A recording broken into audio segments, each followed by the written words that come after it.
जो लास्ट हमने एरर्स की हैं वो एरर्स थी जो ट्रायल बैलेंस को अफेक्ट नहीं करती थी। जरा ध्यान से सुनना मेरा ये कॉन्सेप्ट, मेरी ये बातें, ठीक है, इनको नोट कर लेना कहीं पे, जहां पे भी मैंने वैसे नोट्स पे भी डाला हुआ है, लेकिन कुछ बातें ऐसी होती हैं जो कि आपकी मतलब बहुत एक्सटेम्पोर होती है, वो मैं आपको बता देता हूं, जो आपको बुक्स में या नोट्स में नहीं होंगी। ऑलराइट, अब errors that did not affect trial balance previously जो हमने किए थे, आपने देखा होगा कि वो 6 टाइप्स ऑफ एरर्स, उनके बड़े फैंसी से नेम्स थे, ठीक है, बात को जरा समझिएगा, उनके बड़े फैंसी से नेम्स थे, एरर ऑफ कमीशन है, एरर ऑफ प्रिंसिपल है, रिवर्सल ऑफ एंट्रीज, ठीक है, बड़े उनके जो है वो हमने उनको जो है वो नेम्स दिए हुए थे। ऑन द कॉन्ट्ररी, ये वाली एरर्स जो ट्रायल बैलेंस को अफेक्ट करती हैं, ठीक है, अफेक्ट करने से क्या मतलब है, ये बड़ी बड़ी इंपॉर्टेंट बातें हैं, छोटे छोटे वर्ड्स बड़े इंपॉर्टेंट है इस टॉपिक में। अफेक्ट करने का मतलब यह है कि ट्रायल बैलेंस नहीं कर रहा, सिंपल, पीरियड, इसमें कोई दूसरी क्वेश्चन नहीं है। ट्रायल बैलेंस ना बैलेंस करे तो हम कहते हैं कि यार ये अफेक्ट हुआ है, कि यार या तो इसकी डेबिट साइड कम है या इसकी क्रेडिट साइड कम है, कोई ना कोई ज्यादा कम जो है वो कोई चीज हो गई है, कोई ऐसी एरर हमारे से हो गई है जिससे कि हमारा ट्रायल बैलेंस अब जो है वो डिसएग्री कर रहा है, अग्री नहीं कर रहा। ओके, हैविंग सेड दैट, हम एरर्स को आइडेंटिफाई करना शुरू कर देते हैं, वो बात की बात है, वो हम देखते हैं, फिर जब हमें आइडेंटिफाई हो जाती है हम उसको रेक्टिफाई करते हैं। पुरानी एरर्स जो आपको मैंने बताया है, जो हमने लास्ट किया है, जो कि बड़े फैंसी से नेम्स जिनके गिवन थे, इन एरर्स का कोई नाम नहीं है, पहली बात, ठीक है। जहां से मैं स्टार्ट करना चाह रहा था ये चीज बताना आपको कि हमने errors that do not affect trial balance को तो हम नाम दे देते हैं ना, कि यार ये अगर सेम हेड और इंडिविजुअल अकाउंट्स पे इफेक्ट हुआ था तो एरर ऑफ कमीशन है, अगर हेड चेंज हो गया हमने कहा यार ये हाँ ये एरर ऑफ प्रिंसिपल है, अगर एंट्रीज रिवर्स होगी भी हमने कहा जी रिवर्सल ऑफ एंट्रीज है, अमाउंट में प्रॉब्लम आ गई एरर ऑफ ओरिजिनल एंट्री है, ठीक है। इस किस्म की सारी एरर्स हमने किसी ना किसी को नाम दे दी, ये वाली एरर्स वो हैं जिनका कोई नाम नहीं, ठीक है, इनको हम कोई फैंसी सा नाम देकर नहीं बुला रहे कि यार हमें पता लगे नाम से ये वाली एरर है, नो। अब बात रही क्वेश्चन में, मैं आपको बता देता हूं ये कौन सी एरर है जो कि आपकी ट्रायल बैलेंस को अफेक्ट कर देती हैं, और अफेक्ट करने से जब वो डिसएग्रीमेंट आती है ट्रायल बैलेंस में तो हम उसके अगेंस्ट एक सस्पेंस अकाउंट भी ओपन करते हैं। मैं आज सारी चीजें बताता हूं, बात समझने की ये थी, एक क्वेश्चन के पर्सपेक्टिव से समझाने लगा हूं, और ये भी कि आपको एग्जामिनर क्या कहता है, कि एग्जामिनर आपको जिसका नाम होता है उसको भी नाम से नहीं बुलाते ये भी है वैसे मुस्तफा, ये हमारी बड़ी एक जो है वो डिलेमा सा बना हुआ सोसाइटी में कि हम जो है उसको मिसनेम कर देते हैं, नहीं करना चाहिए। एनीवेज, तो जी बात हो रही थी कि आपको एग्जामिनर क्या करेगा, एग्जामिनर जब क्वेश्चन में आपको एरर की ना सिचुएशन दे देगा। मैंने आपको कल एग्जांपल्स करवाई थी, आप लोगों ने देखा था कि उसने एरर की एग्जांपल्स दे दी थी, उसने एरर का नाम नहीं दिया था, लेकिन हमने ये देख लिया कि यार वो एरर थी जो कि ट्रायल बैलेंस को अफेक्ट नहीं कर रही थी, तो हमें पता था यार कि इसमें से इस एरर का स्पेसिफिक नेम है। ओके, ये वाली एरर्स जिनका कोई नाम ही नहीं है तो आपने उनको देखना है बड़े ध्यान से, उसमें रीजनिंग करनी है कि यार ये जो ट्रांजैक्शन दे रहा है इसमें जो एरर हो रही है ये किस किस्म की एरर है, क्या ये ट्रायल बैलेंस को अफेक्ट कर रही है या नहीं कर रही। अब आ जाए टुवर्ड्स वो एरर जो कि ट्रायल बैलेंस को अफेक्ट कर रही है। अफेक्ट करने का मैंने आपको मतलब बता दिया है, ये आपकी 2-3 किस्म की ऐसी चीजें हैं जो कि आपकी ट्रायल बैलेंस को अफेक्ट कर देती हैं। मैं आपको यहाँ पे मेंशन कर देता हूँ, मैं यहाँ पे आपको लिख देता हूँ कि यार सो दैट कि आपको क्लियर हो जाए और कोई प्रॉब्लम ना हो कि जो है वो ये किस किस्म की एरर्स हैं जी। तो बेसिकली एक तो सबसे पहली चीज होती है कि incorrect addition in an account, आपके किसी अकाउंट में इनकरेक्ट एडिशन हो गई है, मैं यहाँ पे लिख रहा हूं जी, incorrect addition in an account, ठीक है। आपके किसी भी अकाउंट में अगर आपने इनकरेक्ट, जी हमजा मैं नोट्स शेयर करूंगा, ठीक है, मैं नोट्स को भी आपको डिस्प्ले पर भी दिखा देता हूं, पहले मैं लेक्चर दे दूं, मैं साथ ही आपको नोट्स से भी क्लियर कर दूंगा। जी जी हमजा मैं आपसे शेयर कर देता हूं नोट्स, ऑलराइट। तो incorrect addition in an account के आपका जो है ना वो अकाउंट में गलत कोई चीज ऐड हो गई है, बड़ी इजी सी चीज है, बड़ी सिंपल सी चीज है। वैसे आपको ये बात बताऊं, ये एरर जो है ना वो जो ट्रायल बैलेंस को अफेक्ट कर रही होती है ना, ये बड़ी ऑब्वियस एरर होती है और ये बड़ी इजी एरर होती है आइडेंटिफाई करना। वो वाली एरर्स अक्सर आप ना मिस्टेक कर जाते हैं जो अफेक्ट नहीं कर रही होती, यार ये प्रिंसिपल है कि कमीशन है या ये कौन सी वाली है, ठीक है। तो ये वाली आपको इसलिए बता रहा हूं कि आपके लिए ये बहुत ईजी है, ये आपको पता चल जाता है। सस्पेंस वाली मुस्तफा सिर्फ सस्पेंस अकाउंट को एडजस्ट करके खत्म करना शायद बच्चों को टेक्निकल लगता है, लेकिन मैं आपको बता दूंगा अभी कैसे होगा, तो आपके लिए वो प्रॉब्लम भी क्लियर खत्म हो जाएगी आज के बाद, तुम्हें वो भी प्रॉब्लम नहीं रहेगी इंशाल्लाह। अच्छा, अब इनकरेक्ट एडिशन हो गई है, हमने किसी अकाउंट में कोई डेबिट अकाउंट था, फॉर एग्जांपल कोई एसेट का अकाउंट था, हमने उसमें जो है वो गलती से ऐड कर दिया कोई चीज, हमने कोई क्रेडिट का अकाउंट था, कोई लायबिलिटी अकाउंट था, उसमें कोई गलती से चीज ऐड कर दी है, ठीक है। उसके ऐड करने से मुझे आप सिर्फ ये बताएं, अगर एक अकाउंट की साइड पर एंट्री ज्यादा हो गई है तो क्या ट्रायल बैलेंस अग्री करेगा? फॉर एग्जांपल, अगर मैंने एक सेल करनी थी, कैश पर सेल थी, मैंने कैश को जो है वो ज्यादा ऐड कर दिया है, सेल मेरी ठीक थी अमाउंट की, तो मुझे बताएं ट्रायल बैलेंस अग्री करेगा? कभी भी नहीं अग्री करेगा। ठीक है, yes, trial balance won't agree. But ये एरर क्या है? ये एरर वो है जिसने ट्रायल बैलेंस को अफेक्ट कर दिया, जिसकी वजह से आपकी इनकरेक्ट एडिशन हो गई इनटू अ स्पेसिफिक अकाउंट। ठीक है, जब आपने इस तरह हो गया तो आपको समझ आ गई कि यार नहीं, ट्रायल बैलेंस की ना एक साइड। मैं आपको आसान तरीका, शॉर्टकट बता दूं। मैं आपको, वही बात है कि मैं आपको यहां पे शॉर्टकट्स बता देता हूं चीजों के। ये एक छोटा सा फ्रेज बताने लगा हूं, इसको अपने माइंड में रख लेना। कभी एरर की आइडेंटिफिकेशन में गलती नहीं करोगे, सारी जिंदगी नहीं करोगे। ठीक है, वो एरर्स जो ट्रायल बैलेंस को अफेक्ट नहीं करती, उसमें बच्चे डबल एंट्री की एरर नहीं होती। आई रिपीट, बहुत बड़ी बात कर रहा हूं। ठीक है, ये कहीं नहीं मिलेगी तुम्हें। Errors that do not affect trial balance, उसमें डबल एंट्री कंप्लीट होती है। कोई एरर का मुझे नाम ले लो, हमने पढ़ी है पुरानी एरर्स। एरर ऑफ कमीशन की बात करो, एरर ऑफ कमीशन में क्या होता है? एक डेटर के बजाय दूसरे डेटर का नाम आ गया, लेकिन मुझे बताओ डबल एंट्री पूरी हुई थी? यस, डबल एंट्री पूरी हुई थी। एरर ऑफ प्रिंसिपल में एसेट की जगह एक्सपेंस को डेबिट कर दिया, लेकिन वो अमाउंट सेम थी, जितना डेबिट किया उतना क्रेडिट किया, डबल एंट्री पूरी हुई, डबल एंट्री पूरी हो गई। जी मुस्तफा, मैं वही रिपीट कर रहा हूं। अच्छा, तीसरे में आपने error of reversal of entry करते हैं। रिवर्स में भी जिसको डेबिट करना था उसको क्रेडिट कर दिया, जिसको क्रेडिट करना था उसको डेबिट कर दिया, सेम अमाउंट से। मुझे बताएं डबल एंट्री में कोई फर्क पड़ा? नहीं पड़ा। Errors that do not affect trial balance में डबल एंट्री कंप्लीट होती है Mustafa, that's what I am saying.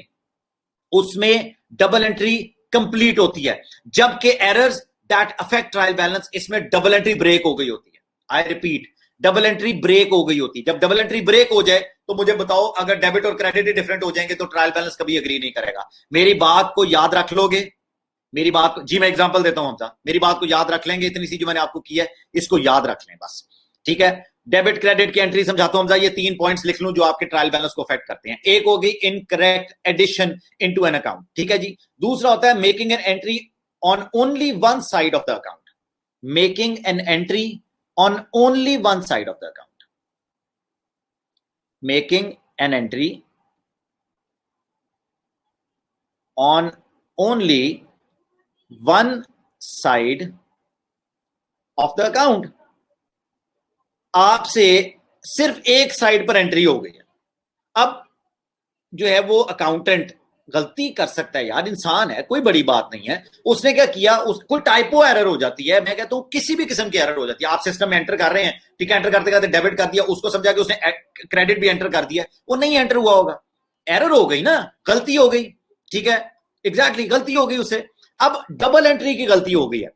जहां पे डबल एंट्री की गलती होगी वो आपको एग्जामिनर भी पेनलाइज करेगा, वो आपको सॉफ्टवेयर भी पेनलाइज करेगा, और उसके अल्टीमेट इफेक्ट्स जो है वो आपके फाइनेंशियल स्टेटमेंट्स पे ठीक नहीं जाएंगे। एक जगह एंट्री कर दी है यार, कैश सेल्स हैं, कैश को डेबिट कर दिया, सेल्स को क्रेडिट नहीं किया। सेल्स को अगर क्रेडिट नहीं किया तो प्रॉफिट आपका अंडरस्टेट हो जाएगा। क्यों? क्योंकि अगर सेल्स हुई होती तो प्रॉफिट बढ़ गया होता। क्यों? क्योंकि सेल्स आपकी इनकम है, रेवेन्यू है, इनकम बढ़ती है तो प्रॉफिट बढ़ जाता है। इधर से प्रॉफिट अंडरस्टेट हो गया क्योंकि आपने क्रेडिट नहीं किया हुआ था। एक चीज, ठीक है, अगर प्रॉफिट अंडरस्टेट हो गया तो कैपिटल अकाउंट में अगर प्रॉफिट क्लोज होगा तो कैपिटल अकाउंट भी अंडरस्टेट हो जाएगा। बड़ी चीजें हैं जो कि आपकी इफेक्ट हो जाएंगी। ठीक है, तो अगर आपने एरर कर दी है, एक जगह पर अकाउंट में एंट्री कर दी है, तो वो भी कौन सी एरर है? दैट अफेक्ट ट्रायल बैलेंस, लेकिन इसका कोई नाम नहीं है। आपने ये देख लेना है कि यार अगर ये एक अकाउंट को अफेक्ट कर रही है तो यस, ये एक एरर जरूर है जो ट्रायल बैलेंस को। इसका आसान तरीका आपने ये देखना है कि ट्रायल बैलेंस में दोनों एंट्रियां हुई हैं कि नहीं। यार मैंने आपको क्या बताया अभी पीछे, मुझे दोबारा, अगर डबल एंट्री पूरी है तो फिर वो एरर ट्रायल बैलेंस को अफेक्ट नहीं करेगी। जहां पे डबल एंट्री ब्रेक हो गई, जहां पे डबल एंट्री ब्रेक हो गई, वो एरर है जो ट्रायल बैलेंस को अफेक्ट करेगी। यार ट्रायल बैलेंस क्या है? List of debits and credits, total of debits and credits. अगर मेरी किसी जगह पर डेबिट की पूरी एंट्री नहीं हुई, मेरी किसी जगह पर क्रेडिट मिस हो गया, तो यह वो एग्री नहीं करेगा ना ट्रायल बैलेंस। तो ये वो एरर है जिसने ट्रायल बैलेंस को अफेक्ट कर दिया। ओके, दो मैंने आपकी कंडीशन यहां पे लिख दी है। तीसरी एक कंडीशन होती है जो कि बड़ी कॉमन है, जहां पे आप entering a different amount on the debit side from an amount which is different on the credit side. Entering different amounts में यहां पे आपके लिए शॉर्ट में लिख देता हूं, एंटरिंग डिफरेंट अमाउंट्स। ठीक है, एंटरिंग डिफरेंट अमाउंट्स। अब आप ये देखो कि आपने जो errors that do not affect trial balance थी, आप उसमें कमीशन की बात करें, प्रिंसिपल की बात करें, रिवर्सल की बात करें, ओरिजिनल एंट्री की भी बात अगर आप कर लें जिसमें अमाउंट चेंज है, लेकिन वो जो अमाउंट चेंज हुई होती है वो चेंज्ड अमाउंट के साथ ही डेबिट क्रेडिट कर रहा होता है। बात समझिएगा जरा, मैं आपको यहां पे एग्जांपल में दोबारा बता देता हूं। उसमें कभी भी अमाउंट की भी एरर नहीं होती। मैंने सेल की डेटर को, डेटर 143 डेबिट, सेल्स क्रेडिट होना चाहिए था 143। मेरे अकाउंटेंट ने क्या किया, debtor debit with 134, sales credit with 134। देखो जो डेबिट किया वही क्रेडिट कर दिया, ऑल दो गलत अमाउंट से किया है, लेकिन डबल एंट्री पूरी है। डबल एंट्री अगर पूरी है तो ट्रायल बैलेंस को अफेक्ट नहीं करेगा। ठीक है, एग्जैक्टली अगर आपकी डबल एंट्री नहीं है तो आपका ट्रायल बैलेंस को अफेक्ट नहीं करेगा। अब बात यह है कि ये तीन चीजें आपने याद रखनी है। अब मैं दोबारा एक दफा एडिशन सब्ट्रैक्ट, इसका मैं कुछ थोड़ा सा ना आपके लिए मैं इसको बता देता हूं कि जो पहली वाली है ना एरर, इसको हम कहते हैं कास्टिंग की एरर। इसको हम कहते हैं कास्टिंग एरर। ठीक है, कास्टिंग एरर से मतलब यह है कि over under cast, over under cast. अगर मैंने किसी चीज को ओवर कास्ट कर दिया तो इसका क्या मतलब है, मैंने एक्स्ट्रा ऐड कर दिया उसमें। अगर मैंने अंडर कास्ट किया है तो इसका क्या मतलब होता है, मैंने कम ऐड किया है। ये देखिए जी आपके सामने error and suspense account. O yes, मैं सस्पेंस अकाउंट जो है वो आपको समझा दूं तो साथ ही मैं इस तरफ आता हूं। एरर्स पहली वाली तो हो गई थी। ये देखें जी, errors can be made which can lead to disagreement of the trial balance। ये वो एरर्स हैं जो कि डिसएग्रीमेंट क्रिएट करती हैं। मैं एक सेकंड आपको जरा सस्पेंस अकाउंट का छोटा सा कॉन्सेप्ट देकर मैं इसमें वापस आता हूं। अब सस्पेंस अकाउंट क्या होता है, ये देखें। सस्पेंस अकाउंट आपका बेसिकली जो है वो वाला अकाउंट है। सॉरी एक सेकंड, सस्पेंस अकाउंट जी जी तो देखो सस्पेंस अकाउंट क्या होता है। सस्पेंस अकाउंट होता है कि यार जब आपको एरर की समझ नहीं आ रही, ठीक है, मेरा पीरियड एंड हो गया है, मैंने फाइनेंशियल स्टेटमेंट्स को ड्राफ्ट करना है। जरा समझिएगा कि इन रियलिटी हो क्या रहा होता है, हम सस्पेंस अकाउंट को क्यों डालते हैं। वैसे तो सस्पेंस अकाउंट को डालना, उसकी प्रैक्टिकल इंप्लीकेशन भी बताता हूं कि कितनी अजीब होती है और कितनी बुरी होती है। ये इसको अगर मैं अपने वर्ड्स में आपको बताऊं ना तो मैं यूजुअली जो स्टूडेंट्स को कहता हूं, हर पॉसिबल कोशिश ये करनी है, you have to go to the utmost extent कि आपने सस्पेंस अकाउंट को कभी भी प्रैक्टिकल लाइफ में बता रहा हूं, कभी भी ऑर्गेनाइजेशंस की अकाउंटिंग कर रहे होगे, वहां पे बैठकर उनकी बुक्स बना रहे होगे, हर पॉसिबल कोशिश, आई रिपीट, मैं इतनी दफा ये रिपीट करूंगा कि एवरी पॉसिबल कोशिश ये करनी है कि सस्पेंस अकाउंट तक बात ना जाए। ठीक है, बट ये मतलब ये बहुत एक्सेप्शनल सिनेरियो होता है कि आपकी क्लोजिंग डेट आपके सर पर आ गई है, आपने फाइनेंशियल स्टेटमेंट्स को ड्राफ्ट करना है। ठीक है, फाइनेंशियल स्टेटमेंट को ड्राफ्ट करना है। अब आपने क्या करना है, आपने टी अकाउंट्स को बैलेंस करके ट्रायल बैलेंस बनाना है, ट्रायल बैलेंस से आपने आगे फाइनेंशियल स्टेटमेंट्स बनानी है, प्रॉफिट लॉस अकाउंट बनाना है, बैलेंस शीट बनानी है।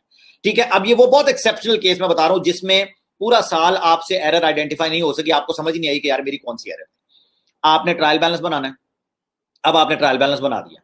आपने जब ट्रायल बैलेंस बनाया तो ड्यूरिंग दैट प्रोसेस आपने देखा कि यार मेरे टी अकाउंट्स को मैंने बैलेंस भी किया है तो मेरी ना डिसएग्रीमेंट आ रही है ट्रायल बैलेंस की, ट्रायल बैलेंस नहीं एग्री कर रहा। आपने एक आध दफा कोशिश की है पीछे देखने की जाकर, अब मिलियंस ऑफ अकाउंट्स है आपके पास, ठीक है, इतने ज्यादा ट्रांजैक्शन है, मिलियंस ऑफ ट्रांजैक्शन है, वहां पे आपको आइडेंटिफाई नहीं हो पा रहा। आपको पता है कि यार मैंने फाइनेंशियल स्टेटमेंट्स को ड्राफ्ट करके बोर्ड ऑफ डायरेक्टर्स को भिजवानी है, ठीक है, मेरे पास टाइम नहीं है, मैंने इसको कल भिजवाना है, परसों भिजवाना है, जब भी भिजवाना है। इन दैट केस अब अकाउंटिंग आपको क्या बताती है, अकाउंटिंग आपको क्या प्रिंसिपल क्या प्रोवाइड करते हैं, वो कहते हैं कि यार एक टेम्पररी अकाउंट, मैं इसको नाम दे रहा हूं जी टेम्पररी, याद रख लें ये एक टेम्प अकाउंट है, एक टेम्पररी अकाउंट है।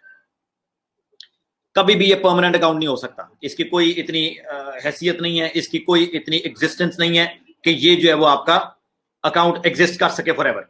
ये कोई एग्जिस्टेंस वाला अकाउंट नहीं है। हमने उन 2-4 दिनों के लिए मैंने क्या कहा कि यार मुझे बैलेंस शीट तो बैलेंस करके शो करनी है ना अपने बोर्ड ऑफ डायरेक्टर्स को, यस और नो, कि क्या मैं डिसएग्रीमेंट के साथ ही बैलेंस शीट शो कर दूं। मैं अपनी बैलेंस शीट को डिसएग्रीमेंट के साथ, मेरे एसेट्स कुछ हो रहे हैं, मेरी लायबिलिटीज कुछ, देखो एरर आ गई है तो एसेट और लायबिलिटी, जब ट्रायल बैलेंस नहीं कर रहा, डेबिट और क्रेडिट बैलेंस नहीं कर रहा, तो क्या मेरी बैलेंस शीट बैलेंस करेगी? नो, ठीक है, मेरी बैलेंस शीट बैलेंस नहीं करेगी। अब क्या मुझे बोर्ड ऑफ डायरेक्टर्स को एनुअल जो आपकी पब्लिकेशंस होती हैं, जो एनुअल रिपोर्ट है उसमें जो बैलेंस शीट जानी है, उसमें क्या मैं उसको उठा के जो है वो दे दूं जी कि मेरा बैलेंस शीट अग्री नहीं कर रही और वो पब्लिकली जो है वो आपको पब्लिश करके दे दें? ऐसा नहीं हो सकता। अब मुझे क्या करना है, मेरे पास, मुझे एरर नहीं समझ आ रही क्या है। मेरे पास एक तरीका है, अवेलेबल है, कि मैं अपने ट्रायल बैलेंस को अग्री करा सकता हूं with an account that is called suspense account. अगर मेरा ट्रायल बैलेंस, फॉर एग्जांपल यहां पे मैं एक सेकंड के लिए ट्रायल बैलेंस बना रहा हूं, अगर मेरा ट्रायल बैलेंस जो है वो डिसएग्री कर रहा है इस तरीके से कि मेरे पास कुछ डेबिट में एसेट्स आ रहे हैं, वैन आ गई, बैंक आ गया, मेरे पास कैश आ गया, ठीक है, और मेरे पास यहाँ पे कुछ क्रेडिट्स आ रहे हैं।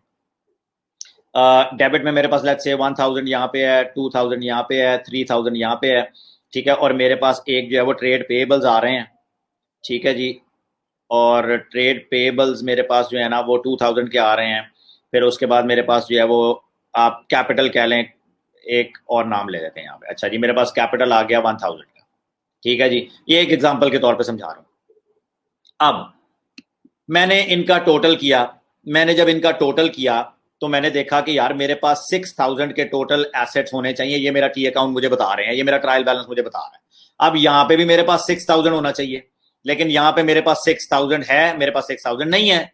यहाँ पे मेरे पास 6000 अगर नहीं है तो मैं देखता हूं कि यार मेरा कितना शॉर्टफॉल है, जो मेरा शॉर्ट वाली साइड पर, थोड़ी वाली साइड पर, क्रेडिट साइड पर मेरा कितना, मेरे पास क्रेडिट साइड पर कितना क्रेडिट होना चाहिए कि मेरा ये बैलेंस कर जाए, ट्रायल बैलेंस बैलेंस करेगा तो मेरी बैलेंस शीट बैलेंस करेगी। ओके, मैं देखता हूं कि मेरे पास 3000 पड़ा हुआ है क्रेडिट साइड पे, मुझे नहीं एरर समझ आ रही क्या है, मेरी एरर मुझे नहीं आइडेंटिफाई हो रही। मैं यहाँ पे एक सस्पेंस अकाउंट डालता हूं, मैं कहता हूं कि यार ये एक टेम्पररी अकाउंट है, इसको मैं 3000 का बैलेंस क्रेडिट साइड पर डाल देता हूं। मैंने 3000 का क्रेडिट पर बैलेंस डाला, मेरा 6000 पूरा हो गया। अब ये जो सस्पेंस अकाउंट है, क्योंकि टेम्पररी अकाउंट है, क्योंकि टेम्पररी नाम लिया मैंने, मुझे बताएं कि ये बैलेंस शीट में एज अ करंट एसेट जाना चाहिए कि करंट लाइबिलिटी जाना चाहिए? Excellent, excellent, excellent. अब ये आपको समझ आएगी, अब ये एज अ करंट लाइबिलिटी जाना चाहिए। और मैं करंट लाइबिलिटी मैंने क्यों कहा है, क्योंकि टेम्पररी अकाउंट है, ये आने वाले साल में मैंने इसको खत्म कर देना रेक्टिफाई करके। मेरी बात समझ आ रही है? ये परमानेंट अकाउंट नहीं है जिसको मैंने फिक्स्ड लाइबिलिटी में शो कर देना है या फिक्स्ड एसेट में शो कर देना है। ये जब भी सस्पेंस अकाउंट बनेगा, या तो वो अगर डेबिट साइड शॉर्ट होगी तो कंजर्वेटिव अप्रोच, अगर आपकी डेबिट साइड शॉर्ट होगी तो करंट एसेट, अगर लाइबिलिटी साइड शॉर्ट होगी तो करंट लाइबिलिटी। अब मैं यहां पे एक सस्पेंस अकाउंट ओपन कर रहा हूं, देखिएगा जरा, सस्पेंस अकाउंट ओपन कर रहा हूं। मैं नोट्स पे जाने से पहले आपको सस्पेंस अकाउंट भी क्लियर कर दूंगा, आपने परेशान नहीं होना। एग्जांपल लेके चलते हैं, मैं आपको ऐसे नहीं, मैं एग्जांपल से मैंने बगैर एग्जांपल के करना ही नहीं है। अच्छा जी, लेट्स से जी कि मेरे पास एक एग्जांपल है कि मेरे पास सस्पेंस अकाउंट में difference in the trial balance आ रहा था, जो कि मैंने कितना लिया है, इसी एग्जांपल को लेकर चलते हैं। Difference in the trial balance, suspense account बना रहा हूं जी। अब मेरे पास एग्जिस्टिंग बैलेंस आया ट्रायल बैलेंस का, मैंने कहा जी इस पे मैं क्या लिखूंगा, डेट मेरे पास आखिरी डेट आ जाएगी जिस लास्ट डे पे मैंने उसको बनाया। इस पर याद रखिएगा लिखना क्या है, difference in the trial balance. Difference in the trial balance की वजह से मेरा ये बैलेंस क्या था जो आया है, विच इज 3000। क्लियर है? जो इसमें आपने लिखना है वो आपने लिखना है difference as per trial balance. Difference in the trial balance कर दें, difference as per trial balance कर दें, जो भी आपने लिखना है यहां पे, लेकिन ये लिखिएगा एग्जामिनर को ये चाहिए difference as per trial balance. Okay, आपने 3000 का यहां पे कर दिया। मैं कुछ एग्जांपल्स यहां पे कोट करता हूं, मैं एग्जांपल्स लिखता हूं जी के फॉर एग्जांपल मेरी जो है वो सेल्स वर ओवरस्टेटेड, मैं यहां पे बात करता हूं सेल्स ओवरस्टेट ट्रांजैक्शन लिखते हैं यहां पे, मैं नीचे लिख रहा हूं जी, एक सेकंड में इसको ऊपर कर दूं जी। सेल्स ओवरस्टेटेड, मेरे पास एक ट्रांजैक्शन आई जिसमें उसने कहा जी कि there were certain sales that were overstated. मैंने आपको बताया अभी ऊपर के errors that affect trial balance में कास्टिंग की एरर है, कास्टिंग की एरर है, नेचर नहीं होती सस्पेंस अकाउंट की, कोई नेचर नहीं होती हमजा, याद रखना, दोबारा नहीं जिंदगी में पूछना। सस्पेंस अकाउंट की नेचर, जब मैंने कहा है कि ये कैरी फॉरवर्ड नहीं होगा, ये एक टेम्पररी अकाउंट है जिसकी कोई नेचर नहीं है, इसकी आप डिफाइन करेंगे जब डिफरेंस क्रिएट होगा। तो अब क्योंकि हमारे केस में डिफरेंस क्रिएट हुआ लाइबिलिटी साइड पे, तो हम इसको कह देंगे अच्छा यार ये हमारा टेम्पररी लाइबिलिटी नेचर अकाउंट आ रहा है। ठीक है, ये बात समझनी है थोड़ी सी। ओके, अच्छा जी, मेरी सेल्स वर ओवरस्टेटेड, कोई भी आप इसमें अमाउंट ले लें, सेल्स वर ओवरस्टेटेड बाय 1000 कर लें, ठीक है जी। हमारी सेल्स ओवरस्टेट हो गई बाय 1000। ओके, ये हमने यहां पे एक डाल दिया, एक ट्रांजैक्शन मैंने ये डाल दी। दूसरी ट्रांजैक्शन हम यहां पे डालते हैं कि जी लेट्स से मेरी परचेजेस जो है ना वो ओवरकास्ट हो गई हैं बाय सम अमाउंट जो कि हमें देखनी पड़ेगी। मैं कहता हूं जी परचेजेस भी मेरी ओवरकास्ट हो गई हैं। यहां पे मैं एक और चीज लिख देता हूं, परचेजेस जो है वो मेरी ओवरकास्ट हो गई हैं। हम परचेजेस को ओवरकास्ट कर देते हैं बाय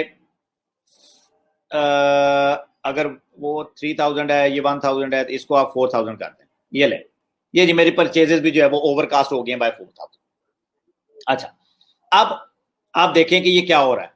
अब सस्पेंस अकाउंट में एंट्री कैसे करनी है ये समझाने लगा हूं, क्योंकि बच्चों को यहां पे बड़ी कंफ्यूजन आती है। आप मुझे एक बात बताएं, खुद ही बताइएगा, आप खुद ही आंसर करेंगे, मैं नहीं करूंगा। आपने सेल्स को ओवरकास्ट कर दिया है, इसका क्या मतलब है कि सेल्स को ज्यादा क्रेडिट कर दिया है। सेल्स को ओवरकास्ट कर दिया मतलब है कि सेल्स को क्रेडिट कर दिया। क्यों? क्योंकि सेल्स एक क्रेडिट नेचर अकाउंट है, इनकम नेचर अकाउंट है। ये जो मैंने 1000 सेल्स में ज्यादा डाल दिया है, इसको खत्म करने के लिए सेल्स के अकाउंट को क्या करूं? अल्लाह आप लोगों का भला करे, थैंक यू सो मच। बात खत्म हो जाती है यहां पे। अगर मैं सेल्स को डेबिट करूंगा तो क्रेडिट किसको करूं? सस्पेंस अकाउंट को। अगर सेल्स को डेबिट करूंगा खत्म करने के लिए, मुस्तफा ये पूछ रहा था, अगर सेल्स को डेबिट करूंगा तो क्रेडिट किसको करूंगा? Sales debit, suspense, thank you, suspense credit. ठीक है, बाय 1000। मेरी एरर रेक्टिफाई हो गई। ठीक है, मैं यहां पे क्रेडिट करता हूं जी। देखिएगा, सेल्स को मैंने जो है वो यहां पे सस्पेंस अकाउंट में मैंने लिखा जी सेल्स ओवरकास्ट, पूरा लिखिएगा, सेल्स ओवरकास्ट बाय 1000। ओके, अब देखिए परचेजेस ओवरकास्ट हो गई हैं, मेरे से परचेज ओवरकास्ट हो गई हैं। मुझे बताएं परचेज ओवरकास्ट होने का मतलब क्या है? परचेजेस को ज्यादा डेबिट कर दिया कि परचेजेस को डेबिट कर दिया, क्योंकि परचेज एक डेबिट नेचर अकाउंट है। अब मुझे ये गलती, ये एरर को खत्म करना है। परचेज को क्रेडिट करूं और डेबिट किसको करूं?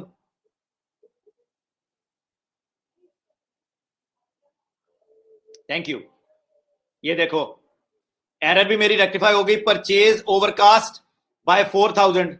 ये देखो 4000, ये देखो 4000, खत्म हो गया, बैलेंस हमारा खत्म, सस्पेंस अकाउंट खत्म, और आपकी एरर भी रेक्टिफाई हो गई। यहां से सस्पेंस अकाउंट कैरी फॉरवर्ड नहीं होगा, हमेशा ऐसे ही होता है जब एरर आइडेंटिफाई हो जाती है। देखो, अब जरा मैथ्स के परस्पेक्टिव से समझाने लगूं। अगर 3000 का डिफरेंस था, तो अगर एरर्स जितनी भी होंगी जो आइडेंटिफाई होंगी तो वो 3000 की होंगी ना, क्योंकि गलती 3000 की थी, डिफरेंस 3000 का था। बात को समझना है, अगर डिफरेंस 3000 का था तो जितनी एरर्स आइडेंटिफाई होंगी वो भी 3000 की होंगी, चाहे वो जिस भी अमाउंट की हो, उनकी नेट अमाउंट 3000 की होगी। बात फॉलो की है मेरी? बड़ी इंपॉर्टेंट बात है। अगर डिफरेंस 3000 का होगा तो आपकी ऐसी एरर्स होंगी जो उसको ऑटोमेटिकली डिफरेंस को, क्योंकि कैरी फॉरवर्ड बैलेंस तो कोई हो नहीं सकता, और मैंने जब डिफरेंस ही उन एरर्स का लिया था 3000 का, तो आपकी एरर्स भी वही होंगी। इसमें मैं और भी चीजें ऐड कर सकता था, एरर्स आपकी और भी इस किस्म की जो है वो आ सकती हैं, बट कोई मसला नहीं है। ठीक है, और इसमें जो है वो, अच्छा एक और एरर, अगर मैं इसमें कोई और लेट्स से, मैं सिर्फ एक ट्रांजैक्शन के पर्सपेक्टिव से पूछ रहा हूं, मुझे आप खुद ही आंसर कर देंगे, मुझे इसकी सिर्फ डबल एंट्री कर दें। एक जगह पर एरर करनी वो भूल गया है। फॉर एग्जांपल कि मैं आपको एरर कहता हूं जी कि payment to creditor, let's say जी मैं एरर लिखता हूं पेमेंट टू क्रेडिटर ऑफ, उसमें कोई भी आप अमाउंट ले लें कि 3500, पेमेंट टू क्रेडिटर ऑफ 3500। इसमें आप ये कर लो कि forgot to enter in the cash book, ऐसे कर लें आप इसको, क्योंकि अगर मैं कहता हूं जी कि forgot to enter in the cash book, अब ये देखो, मुझे पहले ये बताओ कि is it an error that is affecting trial balance और नॉट। ये देखो जरा, मैं ऊपर मैंने क्या मेंशन किया था, मैं ऊपर लेकर जा रहा हूं दोबारा, सॉरी मेरे बोर्ड 1 पे। ये देखो Maria, making an entry on only one side, number 2 वाला पॉइंट, यस समझ आ गई ना। उसने कहा कि मैंने कैश बुक में एंट्री करनी भूल गया हूं, इसका मतलब एक तरफ एंट्री नहीं हुई, दूसरी वाले पर्सपेक्टिव उसने बात ही नहीं की, तो इसका मतलब वो क्लियर है। ठीक है, अच्छा अब इसकी मुझे जर्नल एंट्री कर दो कि अगर मैंने इस एरर को रेक्टिफाई करना हो तो क्या, जब एक तरफ एंट्री हो गई है दूसरी तरफ नहीं हुई तो याद रख लें उसको सस्पेंस अकाउंट में डाल दें। ठीक है, एक तरफ एंट्री हुई है दूसरी तरफ नहीं हुई, आपने इसका क्या करना है, आपने इसको 3500 को कैश बुक में डाल के सस्पेंस, लेकिन अब वो कैश वाला इफेक्ट वही जाएगा जो डेबिट वाला है, अगर पेमेंट हो रही है तो क्रेडिट वाला। चलो इधर आओ जरा नोट्स की तरफ, बड़ा इंपॉर्टेंट कॉन्सेप्ट है गाइस, ये आपको बड़ा तंग करता है, एरर्स पर क्वेश्चन दे दे आपको बहुत तंग करेगा, लेकिन इतना सिंपल मैंने आपको बना दिया है कि यार जैसे एरर आपको लगे अफेक्ट कर रही है, वो 3 कंडीशन है, यहां पे मैंने आपको मेंशन भी किया हुआ है नोट्स में, और मैंने जो आपको लिख दिए वो भी है, इसको पढ़िए। दिस इज पहले वाला पार्ट पढ़ो, this is when they either we have only debited something और forgot to credit incomplete double entry. बात अल्टीमेटली पहले वाली की, अंडरलाइन कर लें इस चीज को, नोट्स पे कर लीजिएगा अंडरलाइन, इनकम्प्लीट डबल एंट्री, बस ये बड़ी इंपॉर्टेंट चीज है, मैंने इसको यहां पे मेंशन कर दिया है। Incomplete double entry, double entry नहीं कंप्लीट हुई आपकी, अगर डबल एंट्री नहीं कंप्लीट हुई तो जो मर्जी कर लो, ये एरर कभी भी ट्रायल बैलेंस को बैलेंस नहीं होने देगी। डबल एंट्री का रूल ब्रेक हो गया ना यार, बात खत्म हो गई। जब डबल एंट्री का रूल ब्रेक हो गया, every debit entry should have equal and opposite credit entry, नहीं हुआ वो रूल पास, वो हमारा कंफर्म नहीं हुआ, तो नहीं, डिसएग्रीमेंट आ गया। ओके, और we have debited something with the correct amount and credited the other with the wrong amount, फिर इनकरेक्ट डबल एंट्री। देखो डबल एंट्री की भी किस्में हैं, डबल एंट्री की भी 2-3 किस्म की जो है वो टाइप्स हैं, एक अमाउंट की डिसएग्रीमेंट हो गई, एक एंट्री की डिसएग्रीमेंट हो गई। ठीक है, and it can also happen if any day book is over under cast. तीनों केसेस में मेरे बहन भाइयों, तीनों केसेस में जो है ना वो बात ये है कि आपने डबल एंट्री को ब्रेक कर दिया, बस कॉन्सेप्ट याद रख रहे हैं, error that affect trial balance में डबल एंट्री रूल ब्रेक हो गया हुआ है।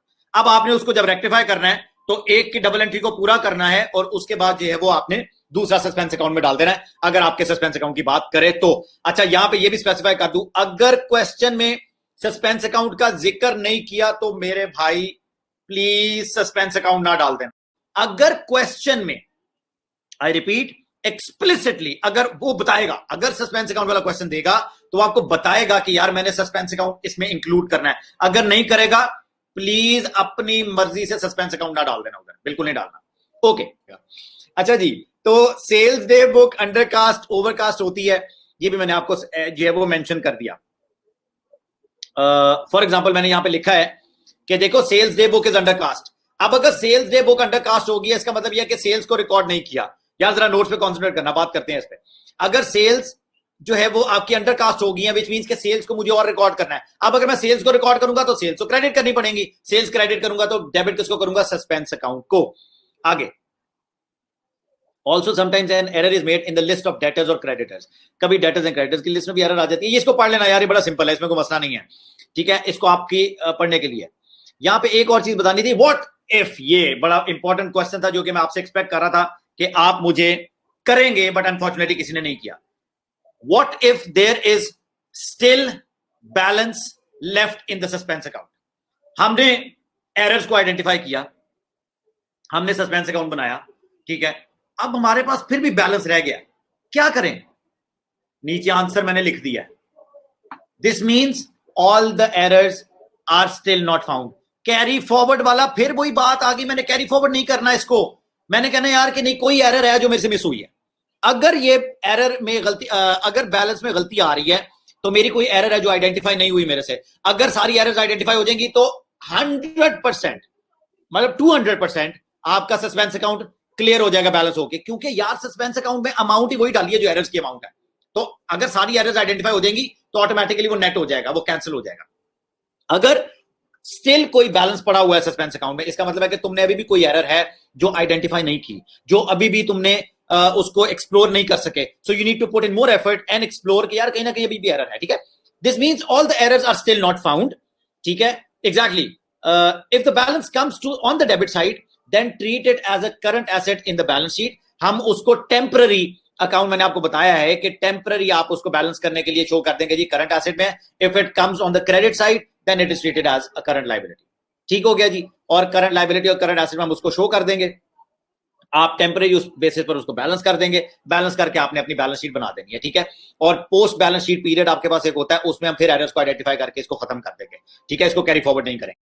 अच्छा जी, डिलन केली इज अ ट्रेडर, ये आपके सामने क्वेश्चन है गाइस, एंड मुझे सिर्फ ये टेबल में थोड़ा सा जो है ना वो एरर्स में आपके सामने कुछ शेयर करना चाह रहा था कि मल्टीपल एरर्स आपके पास आ जाती हैं, और इसका मैं सिर्फ इफेक्ट आपसे पूछना चाह रहा हूं।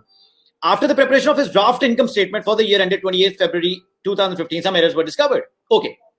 Complete the following table to show how much correcting each of these errors would affect the profit. ये बड़ी मजे की चीज है, ठीक है। एरर्स को सिर्फ और सिर्फ आइडेंटिफाई कर लेना या उसकी डबल एंट्री कर लेना इनफ नहीं है। मैं चाह रहा हूं कि आप लोगों को ये पता चले कि यार इनका इफेक्ट कहां पे जा रहा है। ये सही असल अकाउंटेंट को की निशानी ये है कि उसको पता चल रहा हो कि यार इसका इफेक्ट कहां पे जा रहा है, किस किस स्टेप पे इसका इफेक्ट हो रहा है ट्रांजैक्शन का। अच्छा जी, अब वो कहता क्या है, सेल्स रिटर्न्स 420 हम डिस्कस करके करेंगे, मैं आपसे पहले आपके आंसर्स लूंगा। Sales returns 420 had not been recorded. मुझे ये बताएं कि आपकी इसकी रिकॉर्डिंग ही नहीं हुई। सबसे पहले तो ये एरर कौन सी है, अफेक्टिंग, नॉट अफेक्टिंग। अगर नॉट अफेक्टिंग है तो कौन सी वाली है, क्या है? हमने अगर सेल्स रिटर्न्स को रिकॉर्ड नहीं किया तो आप मुझे बताएं कि पहली बात तो ये कि ये इंक्रीज होना चाहिए, डिक्रीज होना चाहिए, और क्या रीजन है इसका। एग्जैक्टली ये आपकी ओमिट भी हो गई है एरर, ठीक है, और कोई ऐसी चीज है। अब मुझे बताएं कि जब आप इसको करेंगे एंटर, तो इसका अब हमने देखना है प्रॉफिट के पर्सपेक्टिव से, या आपको कह रहा है कि प्रॉफिट एंड लॉस के पर्सपेक्टिव से हमने इसको देखना है। यस, इन्वेंट्री वापस आनी थी, हमने इन्वेंट्री में उसको इंक्लूड नहीं किया, ठीक है। प्रॉफिट इंक्रीज करेगा कि डिक्रीज करेगा? यस, परफेक्ट, बिल्कुल डिक्रीज करेगा, ठीक है, क्योंकि अगर मेरी ये चीजें सेल हो जाती तो मेरा प्रॉफिट जो है वो हो जाता, लेकिन मेरा सेल नहीं हुआ। ये चीज आपको ये चीज वापस आ गई है, मुझे सेल नहीं हुई। अब ये 420 आप डिक्रीज वाले कॉलम में लिख देंगे कि यार ये 420 का डिक्रीज जो है वो हमारे पास आ गया, क्योंकि उसने भी इसकी कॉस्ट प्राइस की बात नहीं की, तो हम इसको इसी अमाउंट से लिख देंगे। याद है जब वो कॉस्ट प्राइस की बात करता था तो परसेंटेज सेल और जो है वो आपका मार्जिन एंड मार्कअप, उसका ध्यान कर लेना। लेकिन अभी इस ट्रांजैक्शन में डायरेक्टली हम 420 से डिक्रीज कर देंगे, क्योंकि ये जो इफेक्ट नहीं कर रहा। अगले पे आ जाओ। Inventory on 1 March 2014 was overstated by 1500। अब इन्वेंट्री हमने अपने स्टॉक में, अपनी बुक्स में कॉस्ट प्राइस को ओवरस्टेट कर दिया है विद 1500। अब बताएं जी इसका क्या इफेक्ट होना चाहिए जी। 1500 से आपका ओवरस्टेट हो गई है, प्रॉफिट पर क्या इफेक्ट हुआ है? Increase, very good, very good, exactly, profit increase हो गया हुआ 1500 से, बिला वजह जो है वो आपने उसको जो है वो इंक्रीज पर जो है परफेक्ट हो गया, सब कुछ क्लियर है। Income statement included rent and rates 6150 for 15 months. अगर आपने एक्सपेंस ज्यादा डाल दिया हुआ है तो मुझे बताओ, अगर एक्सपेंस ज्यादा हो जाएगा तो प्रॉफिट ज्यादा होगा कि कम होगा? मैंने एक जगह 1000 का एक्सपेंस करना था, मैंने 1500 का एक्सपेंस चार्ज कर दिया हुआ है अपने प्रॉफिट लॉस अकाउंट में। प्रॉफिट ज्यादा हुआ है कि कम हुआ है? मैं चाह रहा था जो 3 मंथ्स का जो मेरा एक्सपेंस एंड रेट्स है, जो रेंट एंड रेट्स है, वो मेरे पीरियड का नहीं है। ये जब मैं अक्रूवल में प्री पेमेंट्स करवाऊंगा तो मैं थोड़ा समझाऊंगा। अब अगर वो मेरे पीरियड का नहीं है तो मैंने क्यों एक्स्ट्रा चार्ज किया हुआ है? इसका मतलब ये है कि इसको मुझे इंक्रीज हो जाएगा ना, मैं ये बात एग्जैक्टली प्रीपेड। अब मुझे बताएं कि अगर मैं ये एक्सपेंस निकाल दूंगा तो एक्सपेंस कम हो जाएगा, प्रॉफिट पर क्या इफेक्ट होगा? तो आप इसमें इंक्रीज शो करेंगे, क्योंकि ये अक्रूवल जो है वो प्रीपेड है, ये प्रीपेड एक्सपेंस है। यस, मुस्तफा बिल्कुल ठीक कह रहे हो, मैं ये कह रहा था। Discount allowed 180 had been recorded as yes, discount received. Error बताओ कौन सी है? वेरी गुड, वेरी गुड, ठीक है। आपने प्रिंसिपल है, साथ ही रिवर्सल वाली भी हो गई है एंट्री, इस सेंस में कि एक चीज डेबिट करनी थी वो क्रेडिट कर दिया। आगे चलें, ये भी होगी प्रिंसिपल की। अब इसका करना क्या है? 180 डेबिट करना था, 180 उल्टा क्रेडिट कर दिया है। प्रॉफिट पर क्या इफेक्ट हुआ है? बिल्कुल ठीक बात है कि इसको हमें डिक्रीज करना पड़ेगा प्रॉफिट। Yes, exactly. तो आपने ट्रांजैक्शंस को इस तरीके से देखना है, मेरी बात समझ